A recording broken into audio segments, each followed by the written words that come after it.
thank you, Dr. Bisanti, for your participation. Now we will pass to our Q&A session. So I'm going to ask you to please identify yourself like in the previous round, and that you please tell us who the question is aimed at.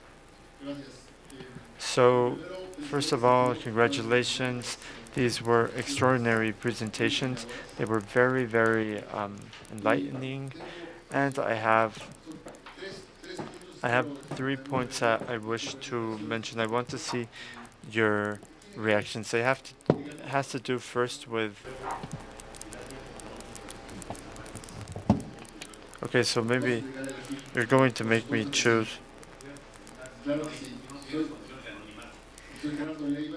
I'm Gerardo Leiva of the INEGI, and this is not confidential information.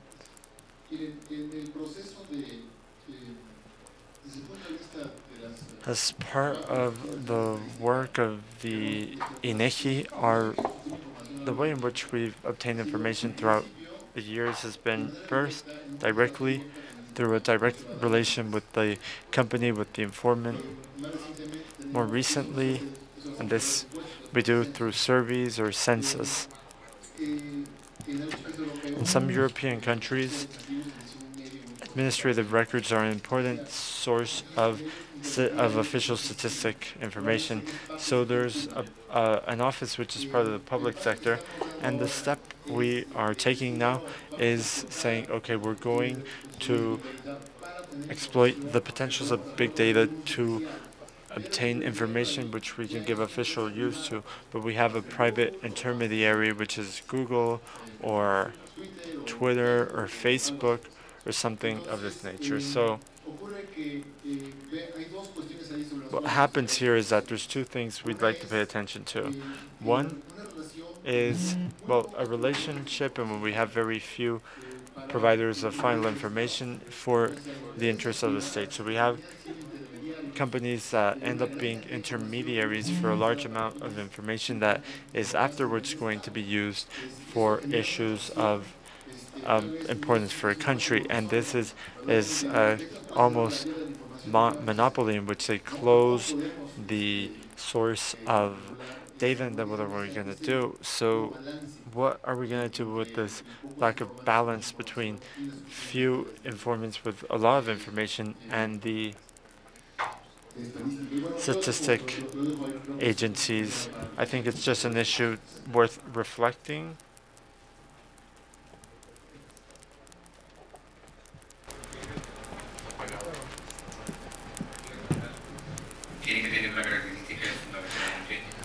It has to have the possibility of opening the possibilities of competition. Otherwise, we're restricting a market that has a quite small amount of members. So first, state legislation needs to be open. Second, I think we need to consider something else. I don't know what you think about this, but the state at this moment has the possibilities of providing patterns or a series of data, which is raw. We could call it raw. In other words, this raw data, we need to create patterns of knowledge that help obtain this on patterns of consumption in different areas.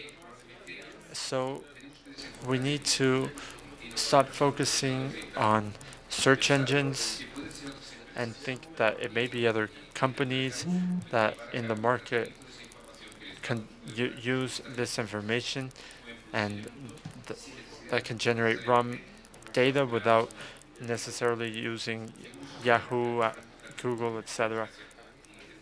This is possibly our first consideration. If we open the market to other companies that can generate other types of patterns and generate these types of patterns to any sector of the economy of which it could be of use. Any other answer? Yes, it's very hard to find an answer to your concern, Gerardo, which I think is very valid. The state has lost competencies compared to those of private companies. because of through the census it can ensure, let's say, let's always add a margin of error to this, but they can ensure that they can obtain the census of all individuals, and through various actors determine what the margin of error is for this. We also have then individuals obtaining greater volumes that they can use fast for decisions of the state. I think we can't speak of a new social contract. We have internet has been highly successful, not just the internet, but just IT and other industries, thanks to the fact that it has allowed unrestricted access of private actors to this. So we've tested during 30 years the values of free and open markets. Countries in which markets are free and open, and which opening and closing a company is easier, have brought more innovation to this. I don't want to mechanically say this, but you can tell. It's inevitable to notice this. However,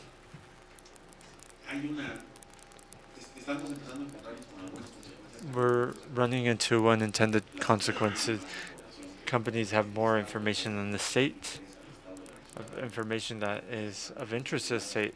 Companies are less regulated than states in treating this data.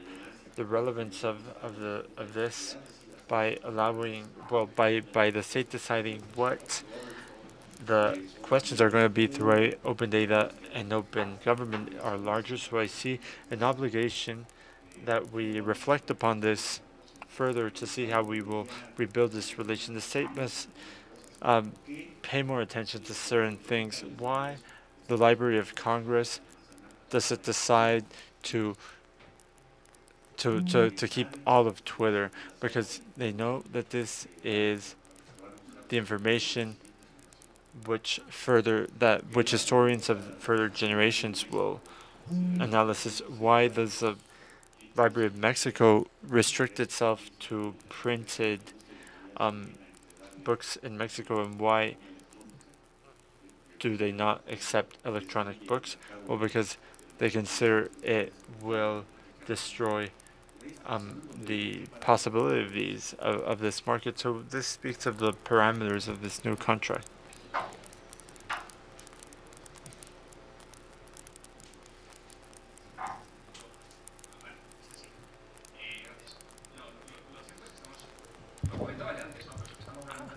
We're facing a change of paradigm, and it has an influence on several subjects. Okay, this is working.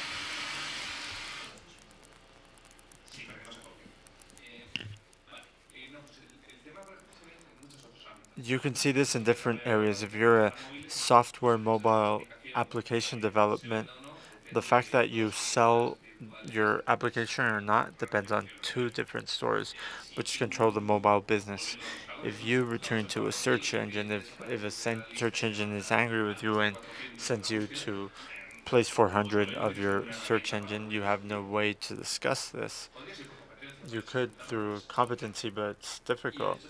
And the fact is that we are finding this everywhere. So I think the current framework does not offer this. In any country that I know has this been discussed to a point where it provides an adequate legal solution. And the way in which companies are avoiding this from happening is from not being bad, but do no evil. Well, this is what's working best, and avoiding the regulator from entering in. The difficulty is that there's starting to be problems. We're running into situations that are hard to solve, and the regulator is beginning to come in.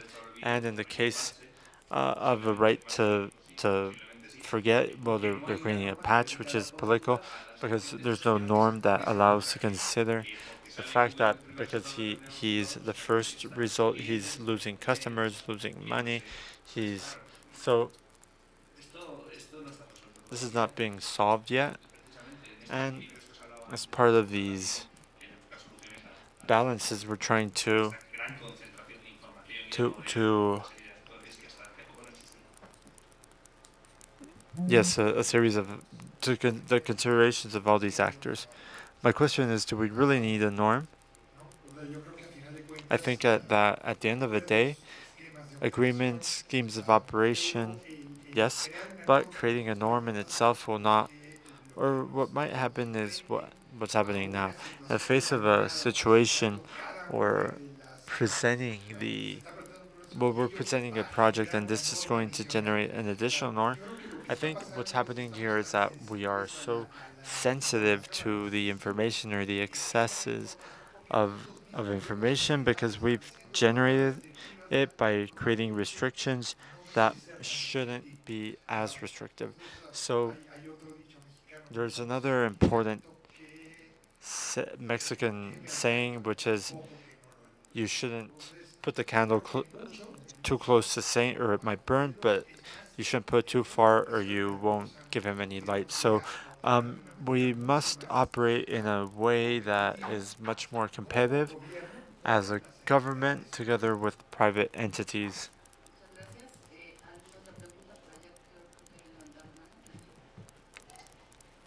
I think you raise your hand. Yes, I'm Lorena from the Mexican Postal Service.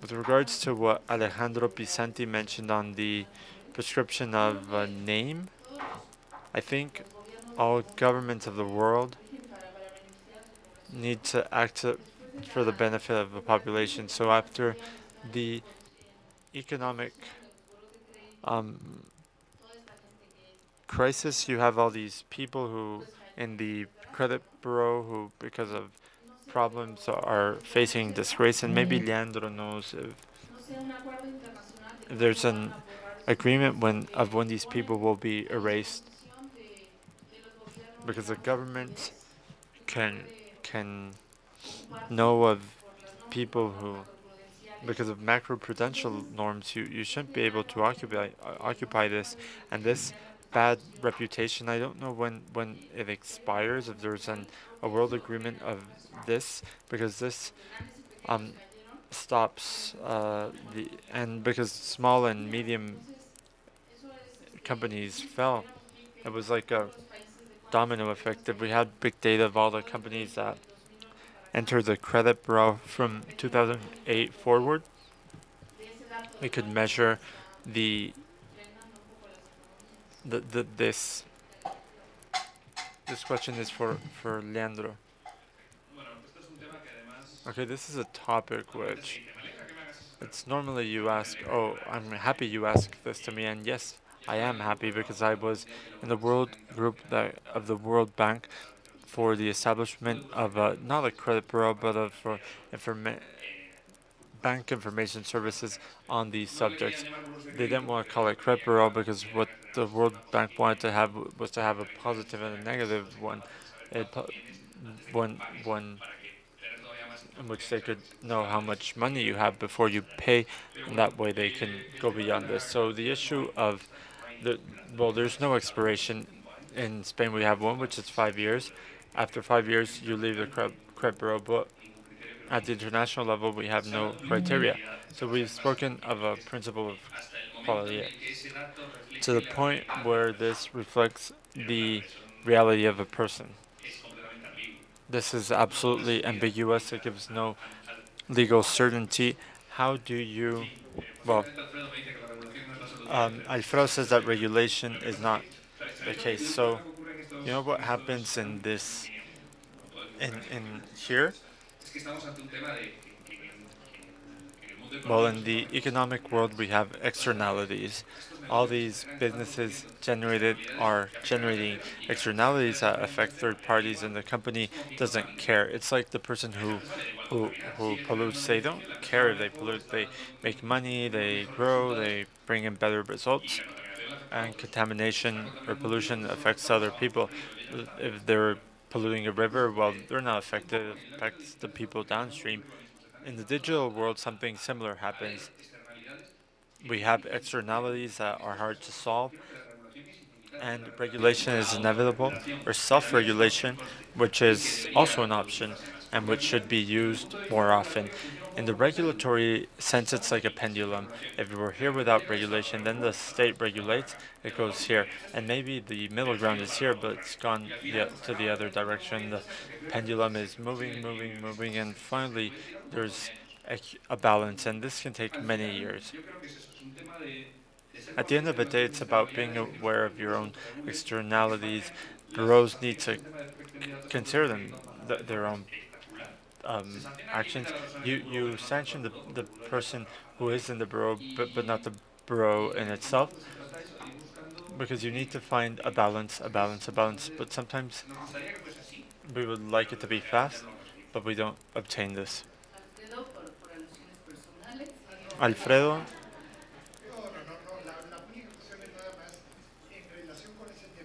Yes, with regards to this issue in specific, in Mexico there is a period, and let me tell you something interesting. This is a case of exception of people who have this. This excludes societies of credit information, and the norm for information, credit information, well, this exception was incorrect in my opinion, because who gathers your information to give you a credit? The Society of Credit Information, or the user of the bureau, which could be a financial institution or a store, or in this sense, the users of the bureau are, well, the credit bureau norm applies to them, as well as the the law, for because they're not excluded from the norm. So even though they need to obey the law of the credit norms, they need to obey the law for the protection of private data, which establishes a time frame. So this is interesting, and it's also complicated, because if there's any change to this, what norm does the credit bureau pay attention to the one that affects him more? And well, the law of protection of data is very strong, so it's an autonomous institute by now, but it's still called an IFI.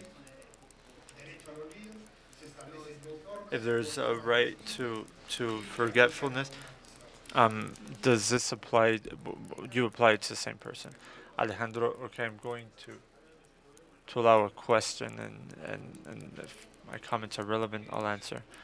Yes, I wanted to mention something with the right to forget, is that this is a conflict between fundamental rights, access to information, and access to privacy.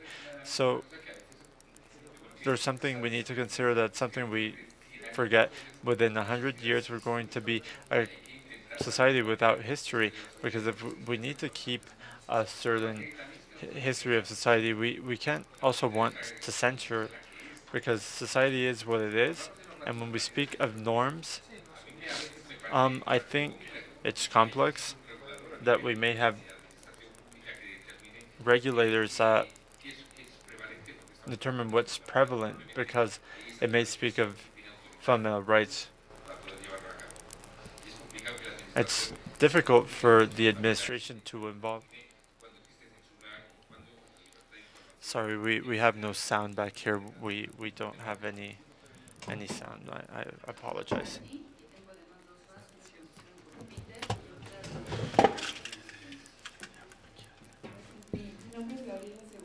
I'm Gabriela Segovia V5. Thank you for the opportunity to discuss access of information and protection of data, but I'm going to ask something that's very distant from this. I want to ask Alejandro Picenti if you could mention, if briefly, a reference to the semantic web, and how this promise of innovation can be affected by new ambitions of governance, or some type of control on the internet.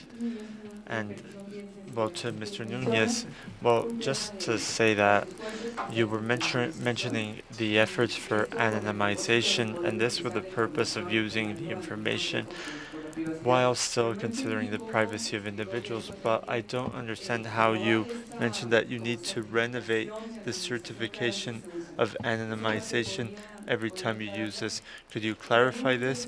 At some point it says when we're able to anonymize data, we're ready to use them. But every time we're going to use this, we need to do an anonymization. Was it like this? Well, these are my two questions, and congratulations to the panelists. This is definitely a great discussion. Thank you. I'm going to be very brief, very prudent. Thank you for this.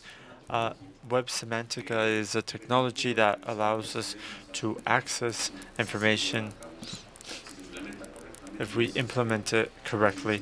In other words, if you're a friend of Tim Berners-Lee and you're frustrated because people don't understand him. Okay, I'm gonna name drop here, but I was at dinner and where Berners-Lee was discussing with VinTransfer the implementation specifically of what we call linked data, which are triads of information, and it's clear that it's unclear.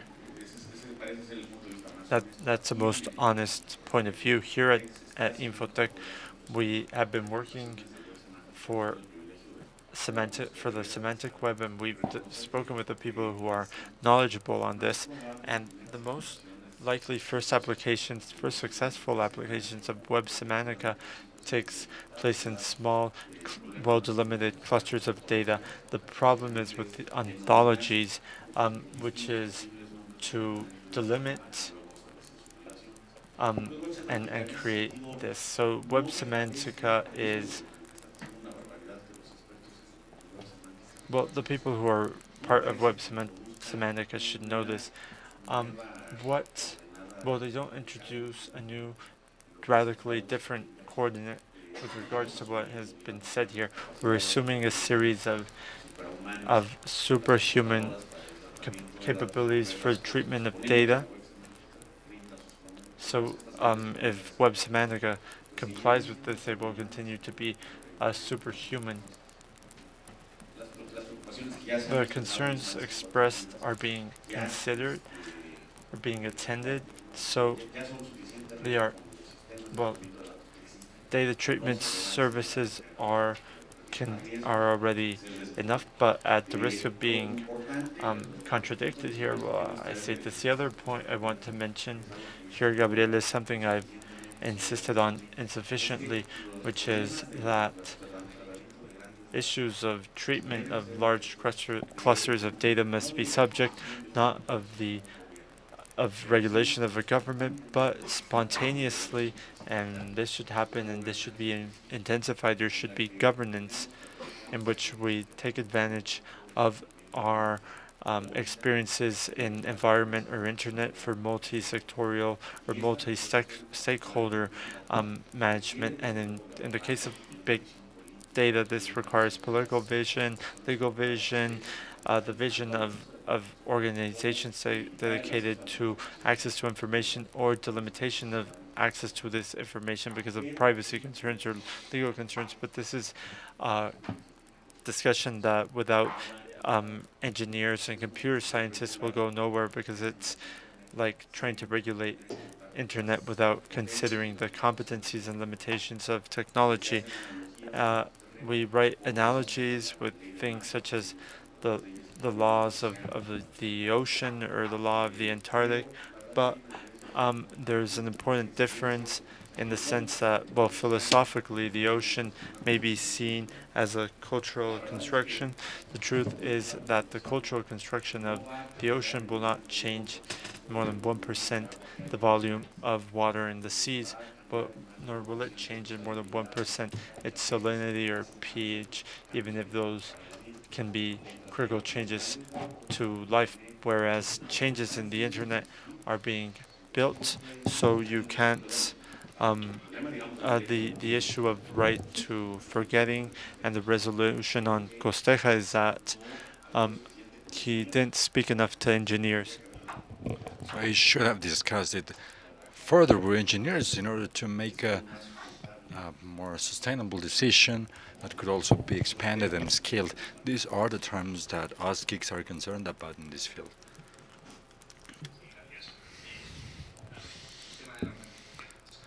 Thank you. Regarding anonymization, it is possible that when I leave this room, an engineer will try to kill me or something, because what I'm gonna say from a technical standpoint might be somewhat deficient. But to work with big data, we work with platforms called DMTs, by the foreign acronym of these data management platforms. Supposedly, these are large bins in which we enter information. This information is being worked with in order to obtain intelligence from it. This is a gross idea. However, when we introduce data there, the important thing would be introducing them already anonymized, because when we already work with them at the machine, we work with them in aggregation. So the only thing we do then is to increase certain criteria that are not necessarily stored in a structured manner. This is not necessary for them to be like that. What they do is to add information, to anonymize it as much as possible in order not to be able to identify this person again, associate the data with that person's identity. But it is not necessary to re-anonymize what is already on the machine, because it's supposedly already anonymized. Another thing would be to introducing so much information that it is possible to make the information so concrete and so specific that the identity of the people's information could be exposed. I understand that anonymization is when the information is loaded to the platform, or when the platform can have access to that data in order to work with it while it is being hosted elsewhere. Now, Javier has asked me to ask to make a clarification from the strictly legal standpoint in terms of anonymization. We should find a protocol to make a separation in this topic. When we are discussing anonymization, what we are doing is to make personal information lose that feature that is being personal. So in this case, there are legal problems regarding whether consent of the user's owner is needed, or if their agreement is needed, or if the owner of that data has the right to a certain compensation. Now, let me give you an example that might be surprising, but it is as follows. When we are talking to an agriculture farmer that grows potatoes, the manufacturer of chips would buy these potatoes and treat them. It is clear that the potato grower does not have any rights on the brand, the chips brand potatoes.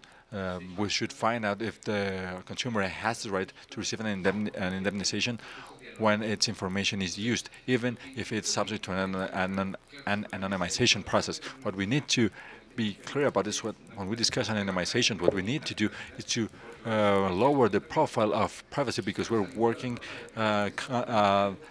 in the opposite direction to privacy. We're talking about something that ceases to be personal. It is a piece of data that could be attributed to any individual, and then there's another series of problems that need to be deeply analyzed in terms of civil law. For example, if the responsible of the file, person that is in charge of its treatment, or if a third party has the same rights to perform this anonymization process, or if we need to find legal differences that are structural in nature between all the stakeholders that participate in this anonymization process. It is not the same. Somebody that has the control of a certain type of data conduit for this information to be re-anonymized, to the people that have responsibilities over these files and that have that data under the safeguards. It is necessary to make the lower possible intervention in order to find the higher level of self-regulation of control, but it's still self-regulation. So there are other aspects in the process of anonymization of this data. And these are, for example, the defense of competition, to defend from disloyal competition. Through this anonymization process will prevent others from finding out industrial information, for instance. There are other important aspects that could be mentioned. I anonymize and I make anonymization patterns. Who has the right, the property rights over these patterns? Let us suppose that I anonymize and I do that, and I fail at that. Who would then be civilly liable by this for this faulty anonymization, because that is a critical factor regarding this process. There are many aspects, but I repeat, a message that I think has to be conveyed is twofold. First, simplicity in this process that needs to be much more simpler in terms of big data, and we also need to reduce the level of privacy and the level of big data regulation precisely to favor the development of big data both in the field of public administration as well as on the side of companies. Thank you very much, Javier. We only have 10 minutes left before we finish this session, and I am going to ask a question that was asked by Twitter to Mr. Jimenez Kraft by Julia from UNAM, that asks us what indicators besides electronic transactions might be accurate to use for big data and e-commerce. What indicators besides electronic transactions might be accurate to be used in big data and e-commerce? Well, there are a lot of them. It could be the time at which the transaction was made or the purchase was made. It could be the geographic location of the terminal where such a transaction took place. It could also be this pays or everything that has been bought in a length of time or whatever has been purchased throughout the day. If that day rained, there are other geographical considerations. If there was heavy traffic that day, if there was a football match that day, if Germany scored the 2 or 3 goals, all of that has an influence. You can take any number of indicators, and based on that you can determine profiles of consumption, for example, during a time of the day, or purchase preferences of products, of what consumers prefer, where people will go to acquire these goods. That is the sort of information that might be obtained. Ricardo, do you want to make a comment? Well, there are some that we call black legends and this field.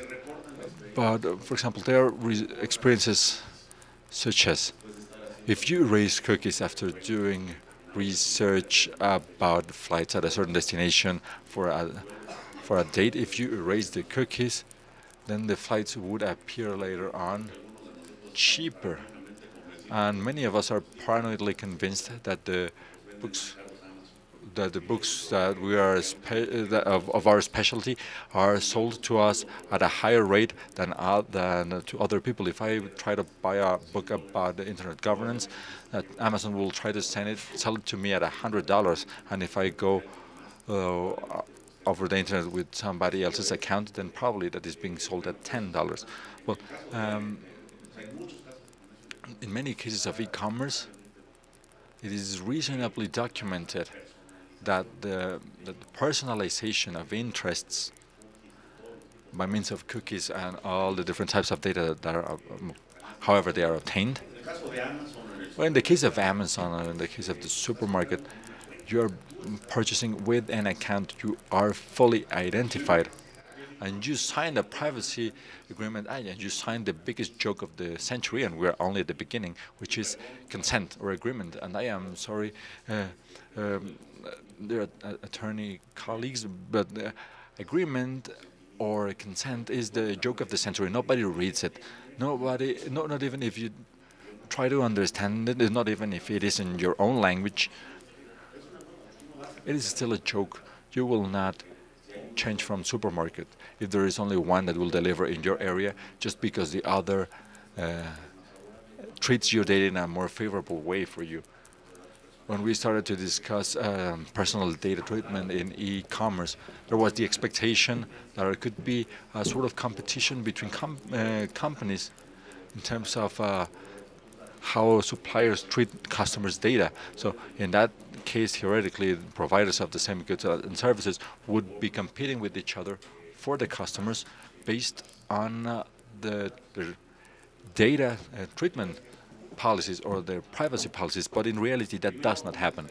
First, there are not so many possible suppliers. There's only one Amazon, and there are a few book suppliers that can compete with it. It is not a monopoly, but they do not get to the same volume. And the second phenomenon that takes place is that since everybody has the same interest for the benefit of the consumer to personalize or to customize the consumer's experience, there is a phenomenon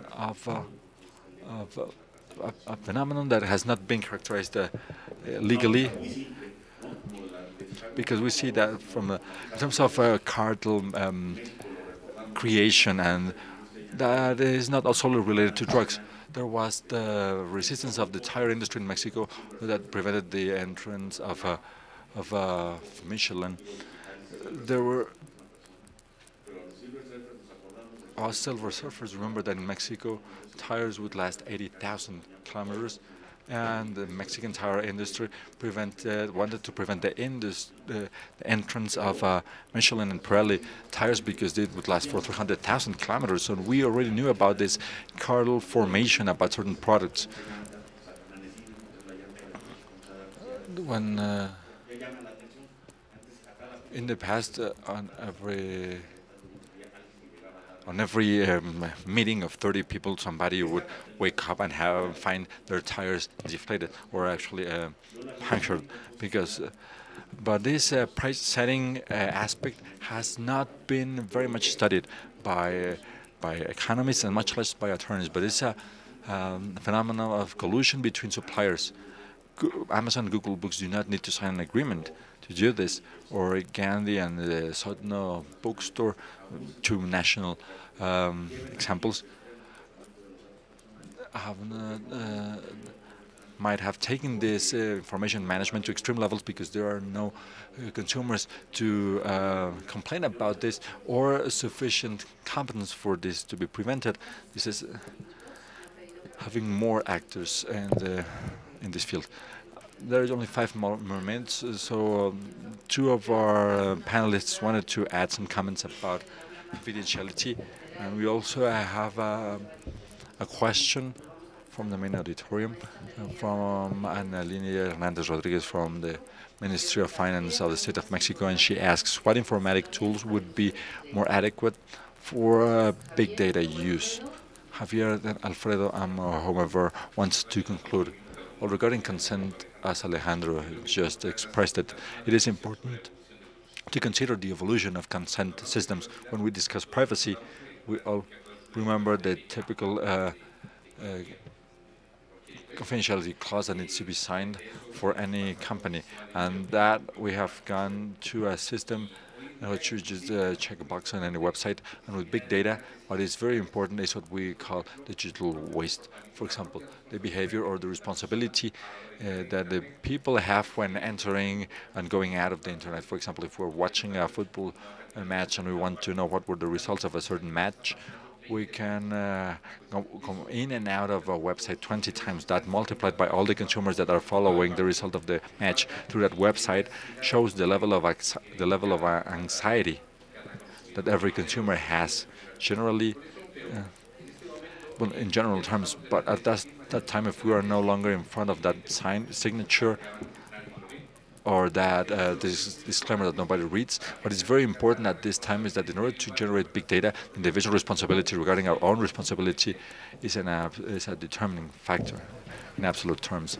I totally agree with Javier, and that is another typical example of the excessive of overregulation, of excessive regulatory zeal. What does the law state in terms of privacy notices? It has to be simple, clear, and specific. Now, what is under regulation? Well, at the ends, explain them, and what are the guidelines, and then more information than that. So we are making things a lot more complicated. That from the start was sought to be understandable and readable by the final consumer or the data owner. Well, thank you very much. Any responses to this final question about what tools are available? Well, I'm very glad that this question is being asked. by somebody from Ministry of Finance of the state, and the answer is only one word: stay, because technological tools are the purpose of this entire seminar. So on behalf of Infotech and the Joint Board of Innovation and Knowledge, I thank our panelists for their attendance and you for your attendance as well. It is time for a break, and now we will present our speakers with these awards for their presentation today. Thank you.